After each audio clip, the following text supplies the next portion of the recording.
Adam, thank you for being on with us here, and let's get started with part two and explain the importance of hydration. Yeah, I mean, hydration, it's kind of the base level for a lot of things for us, from an athletic standpoint, a lot of different directions you can go. I think the biggest thing is thinking about water, right? I think as a whole, most of us underdrink, don't drink enough water. We forget to drink, whatever it may be. But hydration is going to really allow for everything to fire correctly. It's going to allow for you to have clear thoughts. It's going to allow for you to have better reaction time. Um, Overall, I mean, yeah, it's just really going to help from.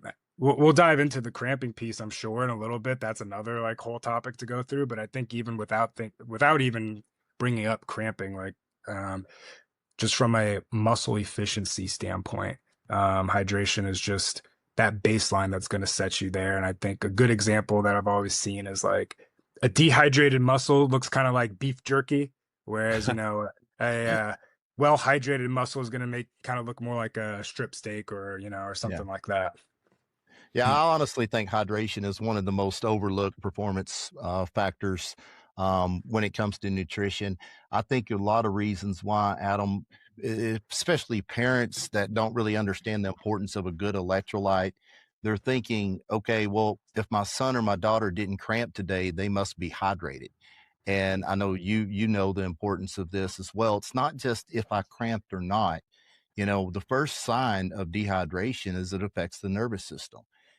So kind of do a little bit of job explaining to us what happens when athletes are dehydrated, and how does that affect their performance, and what percentage does it really start to be a big time issue? Yeah, I think when we come to think of hydration, like I don't know if it's necessarily overlooked per se, but I think it's definitely misunderstood. I think we say the word a lot and we talk about it, but I'm not sure if people truly understand what it means to be hydrated. Um, but from a dehydration standpoint, I think some things to consider, and it doesn't take much, 1% um, of weight loss from water. So let's say for a 150 pound, kid, you're talking about a pound and a half. It's not that much. And that's where you could start noticing some cognitive abilities decline, whether it's reaction time, decision making, stamina, or just like that perceived physical exertion, meaning like you're doing something and it feels a little bit harder in your mind. Um, all it takes is about a 1% dehydration level. So a pound and a half lost of water for a 150-pound athlete.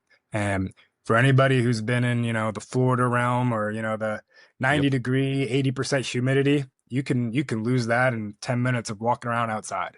So, um, if you increase that up to 2%, so now you're talking about, you know, 2 pounds for a 200 or 4 pounds for a 200 pound athlete. You're looking at all those effects from above, but now it's even more noticeable. And you might even notice anywhere from like a 5% decrease in strength and power. Um, your motor skills are going to be impaired a little bit. So if we're thinking it from a baseball standpoint, that's a swing decision. That's a Yep. reaction on how fast you're swinging. As a pitcher, that's a reaction on a line drive coming back at you. That's a difference of getting hit with the ball going 110 miles an hour. So those are all like huge things to think about. One of the biggest discussion points, and I know I used to have this a lot when I was coaching.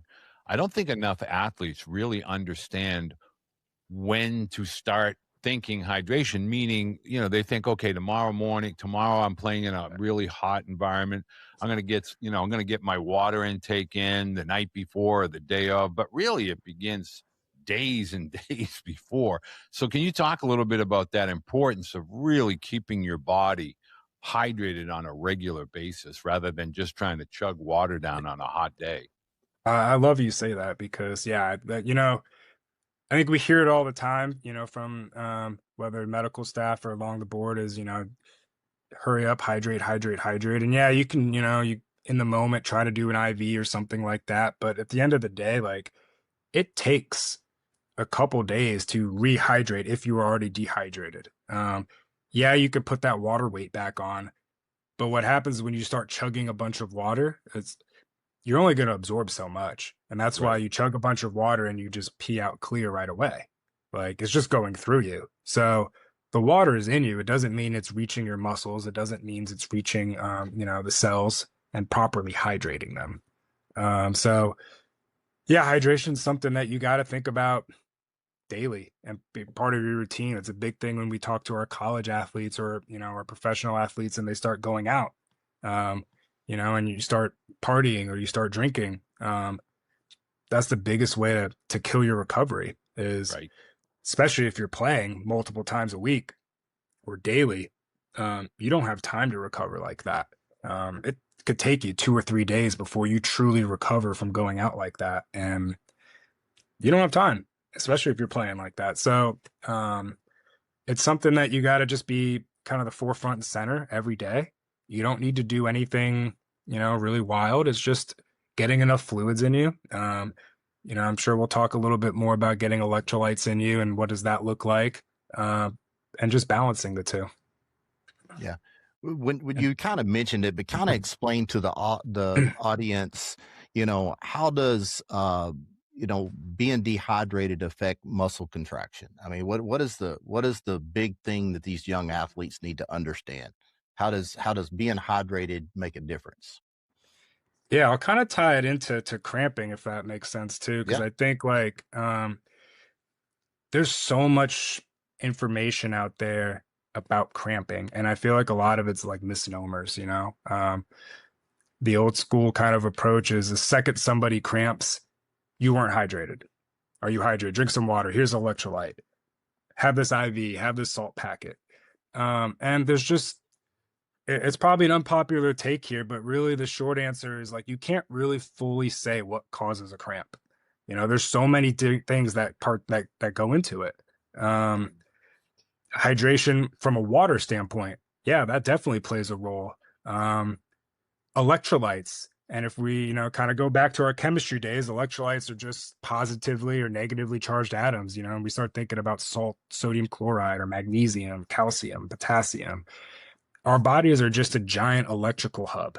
Our brains are firing off electrical signals, and those electrolytes just play an important role in water distribution, electric signal messaging, muscle contraction or relaxation when you start talking about calcium and magnesium. So that's where cramping it absolutely can play a role. If you start getting signals to contract or not contract, and that's kind of you feel that little tightness there, that absolutely plays a role. But something else that kind of goes into it, carbohydrates.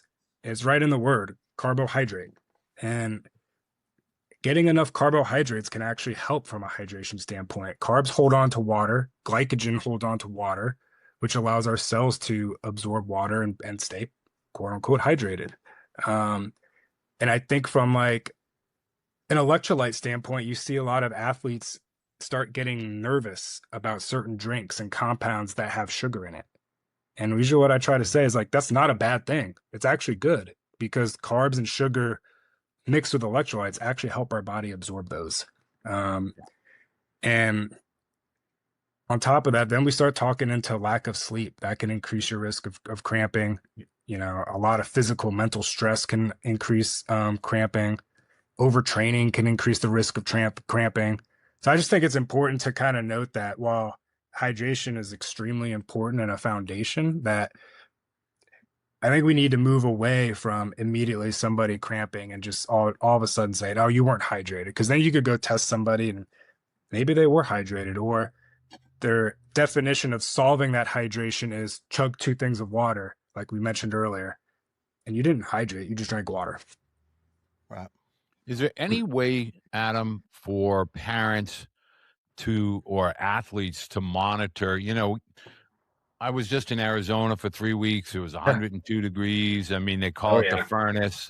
My boys live in Texas. I know Jeremy's in Texas. You have a lot of athletes, even as young as 8 or 9 will play 2 or 3 games.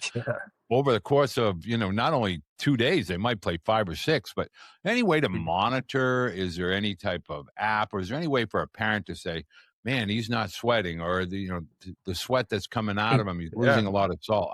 How can parents and athletes kind of monitor their sweat or their hydration levels? It's such an interesting thing too, because everybody is so different. It's a genetic component. It's your exposure to heat. It's your exposure to your diet. But some things you can kind of do to get a rough idea without getting fancy of where you're at is one, look at your clothes when you're outside, right? When you do start to sweat, do they turn white instantly? Do you got that nice white ring on your hat, nice white ring around your armpits? The more white you kind of see there, that's typically a sign of salt. So when you see that, you might be a higher concentrated sodium sweater. And that's where we want to start thinking about replacing those. From a water volume standpoint, this won't be the most, specific way to do it, but at least it's something to give you an idea. Is like something I like to call weighing in and weighing out. So you try to replicate your activity, whether it's a game, a practice. You figure out what the weather is going to be that day. So let's say, most of your games are going to be, let's say you're in Arizona and, most of your time is going to be 100-degree weather.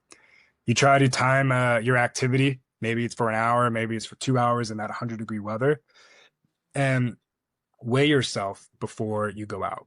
Find a nice, do it in your slides, do it in a t-shirt and shorts, whatever. Write down that weight. Go do your thing.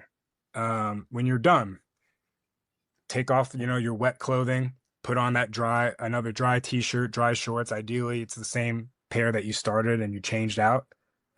Weigh yourself again. See what the difference of that weight is. And the rough guideline I say is for every pound that you lost, you should be trying to replace that with 16 to 24 ounces of water. Okay. And that's not really counting if you drank water during practice. That's, something else that you should probably talk with somebody about on how to calculate all that. But a good rough guidance is that right there. So now you kind of know the water piece, how much to have based on that activity. And then you combine it with the color of like your clothing, like I mentioned with the salt. And that's when you can start talking the electrolyte component. Yeah. Adam, I'm talking about electrolytes again. I'm glad you mentioned the part about sugar is not always bad, especially when it's with electrolytes. With the core beef hydrate, which I know you've been purchasing them when you was with the Giants for several years, using our product. We have 6 grams of organic sugar cane, so it's not a processed sugar, and it's so important for the sugar content to bring those electrolytes into the cells. And what are some other things that maybe you was impressed with by using core beef hydrate for your team? And I know you use it now for your athletes. And why is that sugar content? Because it's all about, in the marketing world, it's about no sugar, no sugar. And then they put artificial sweeteners and all these other things in there to make it taste good. And then they're putting 2,000 milligrams of sodium, and a mom wanted to know if her 9-year-old boy is okay to drink it the other day. And I'm like, well, wait a second. So can you kind of, like, in your ideal world, what's some of the things you was attracted to using the core beef hydrate and why the electrolytes is so powerful? 100%. I think the first and foremost with any supplement is you want to make sure it's third-party verified, whether it's an NSF for sport, whether it's an informed choice sport, something along those lines. And that's making sure, a company comes in, evaluates, your product says what it says it is. Does it contain what it contains? How's your manufacturing process? Is it accidentally contaminated with something? Even if your intentions are good, depending where your manufacturing facilities are, they contract out with other folks. Right. So I think that's something extremely important to look at, because there are sometimes issues with other products that are accidentally tainted, and I've heard of stories of even electrolytes potentially having problems like that. So that's not only for electrolytes, but any supplement for me is to keep an eye on that first. Last thing you want is to have to go through the failed drug test realm because you were trying to make the correct decision, and turns out your product was accidentally, was tainted.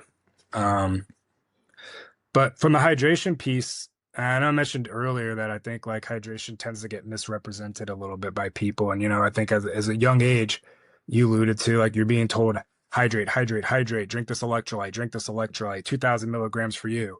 And I think like that's where the misunderstanding about hydration comes from, is the solution is just throw electrolytes at it. I think something to note, the standard American diet tends to have a lot of salt in it. So I would say for a majority of people, that's probably enough.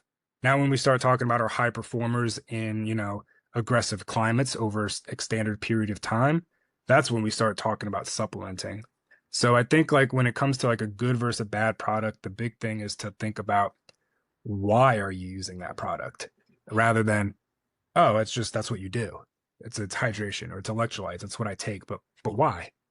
I think the needs for like somebody doing an ultra marathon in 80-degree weather is different than, hey, I'm gonna go play pickleball with my friends in the fall for an hour. Like, you don't need the same product for that. And so the biggest thing I see is people aren't drinking enough water and they're just guzzling down salt. That's problematic of itself. If you start hyperloading all these electrolytes and sodium in our body, like we can only absorb so much at one time. So you start to deal with a bunch of GI distress, and you're probably doing more harm than good.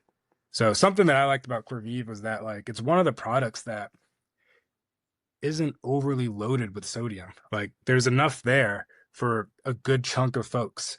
And if, for the people that maybe are very concentrated sodium sweaters, yeah, then you can talk about doing a little bit more, whether it's a second packet. But for the standard person, 330 milligrams of sodium is fine. Yeah, I think it's a different, like I said, conversation when you start talking ultra endurance marathons, or if you're, in the Southeast wearing football pads for 2-a-days and things like that. Yeah, sure, there's some other purposes there. But for most athletics and realms, like I really appreciated that it contained electrolytes, but it wasn't overkill, especially when, today's age, a lot of people are just kind of taught to keep drinking them. So now when you're drinking 10 of them, that's all they're drinking all day. And it's like, at least I feel better that, you're not going to give yourself a blood pressure spike or something because you're drinking 3 grams of electrolyte sodiums a day. Yeah. Well, I will tell you that every single student athlete, and Jeremy and I have been dealing with different athletes, different families from really all over the country, from the East Coast all the way over the West Coast, Southeast, Southwest. Everybody that is trying the Corvive Hydrate product, falls in love with the taste. That goes for college programs, that goes for major league teams, minor league teams, and even high school teams this time of year. I do want to touch on one thing, Adam, because not that often that Jeremy and I get to talk with someone with Ohio State, San Francisco Giant credentials. And that is, this time of year, get a lot of athletes that are always asking me, what supplements can I take, over and above protein? What supplements can I take? And I always try to get them to understand the key word is supplement, meaning you have to have that good diet. You've touched upon that. But I would love and you touched on the NSF. Can you just talk about elite athletes have that discipline as far as eating, real whole food, colorful food, but they do supplement? Talk about things, whether it be fish oil real quick or anything that athletes that are growing, that find their way to Jeremy Fouts, trying to put on that 20, 30, 40 pounds. What are some of the maybe ancillary supplementation over and above protein that you might recommend to that 15 to 20-year-old high school, early college student athlete? Love it. And, I think less is more sometimes. A lot of times too, like, and as you mentioned, supplement is that final piece. Like if you think about the old food pyramid, but we call it performance nutrition, having your nutrition foundation, maybe then your calories, your, macros, your micros, your vitamins, your timing. And at that very top is supplements. You can't dump all these supplements and have a crappy diet and then expect that magic's going to happen. Right. Supplements take you to that extra 1% when you've got the other 99% dialed in. But when it comes to that, even within that, like a lot of supplements are in that realm of might help, maybe. And yeah, I think depending on your resources and what you have available to you and, what's your end game, if it's not going to harm you and there's a maybe chance of helping, sure, why not? Go for it.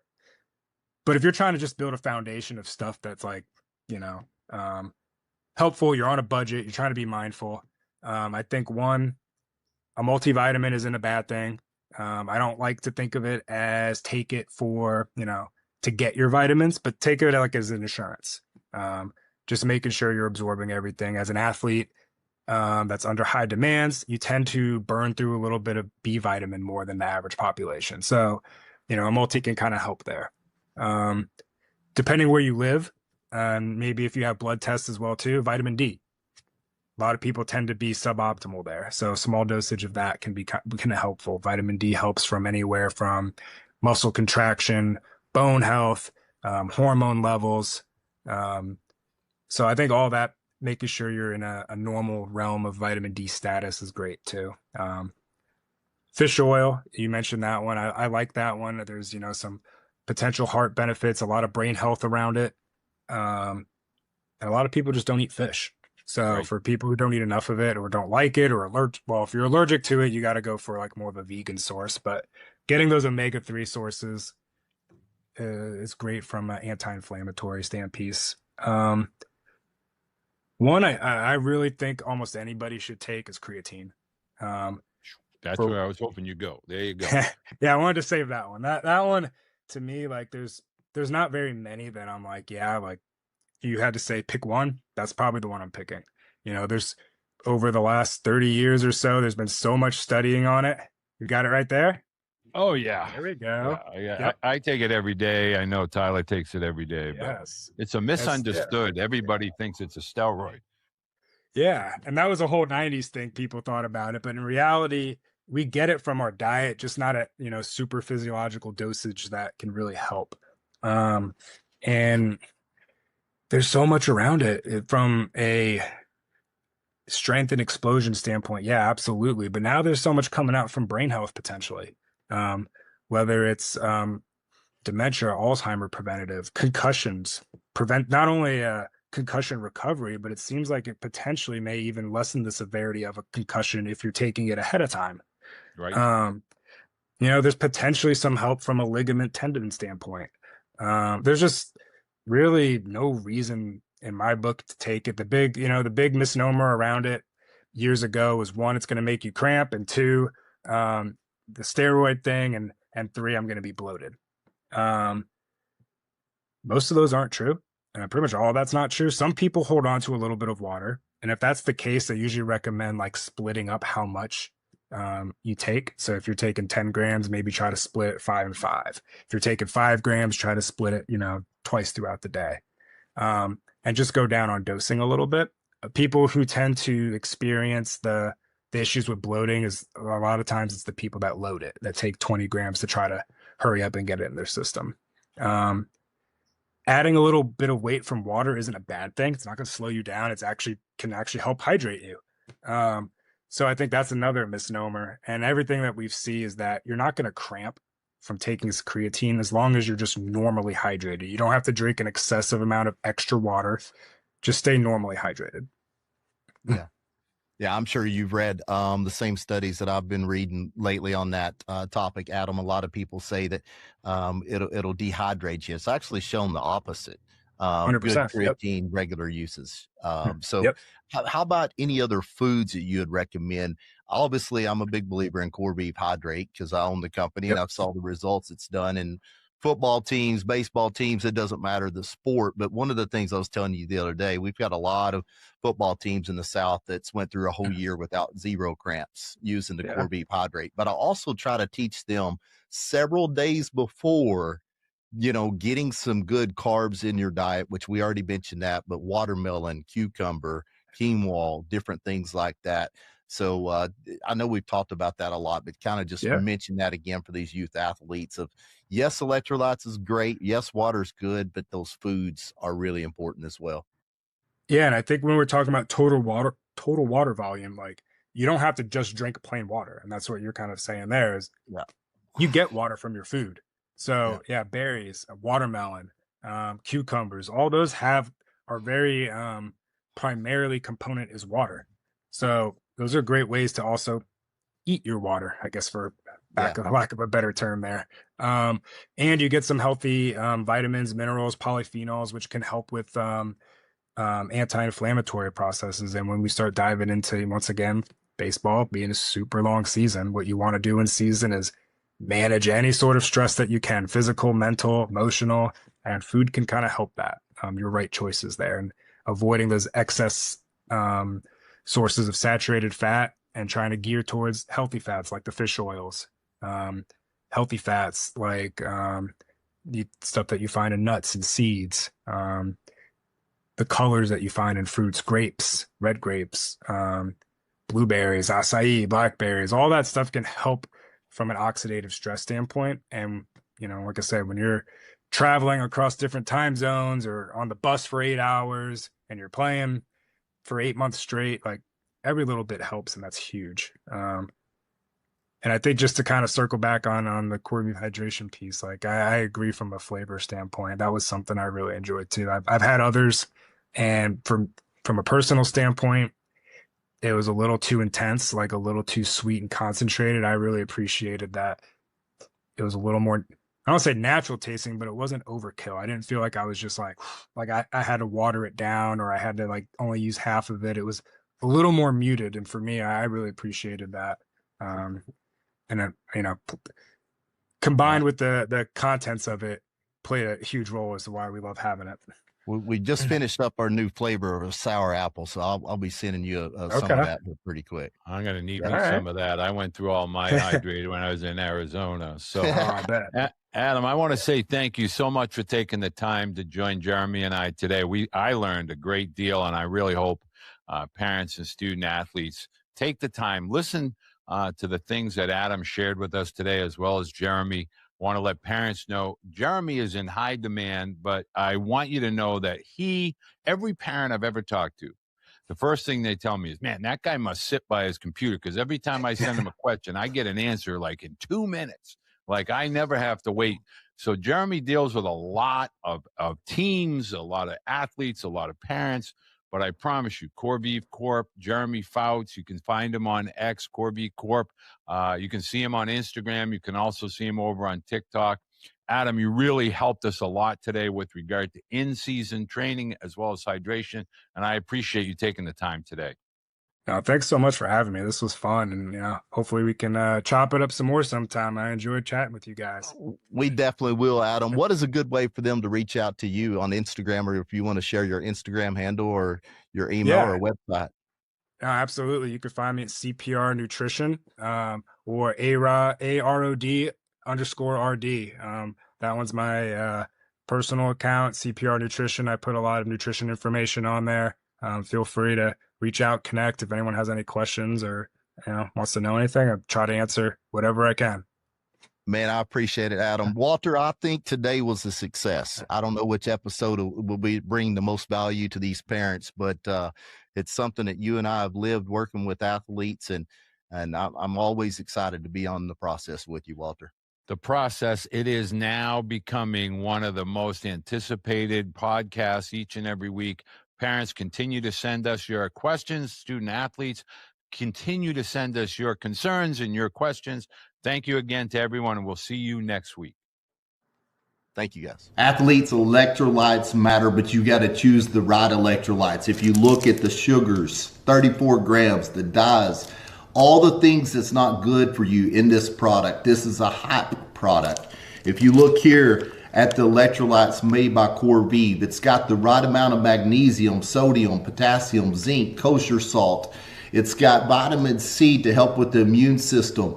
I'm telling you, if you want to stay on the field, you want to perform at your best, you want to recover well, this is the product that you need to choose to fuel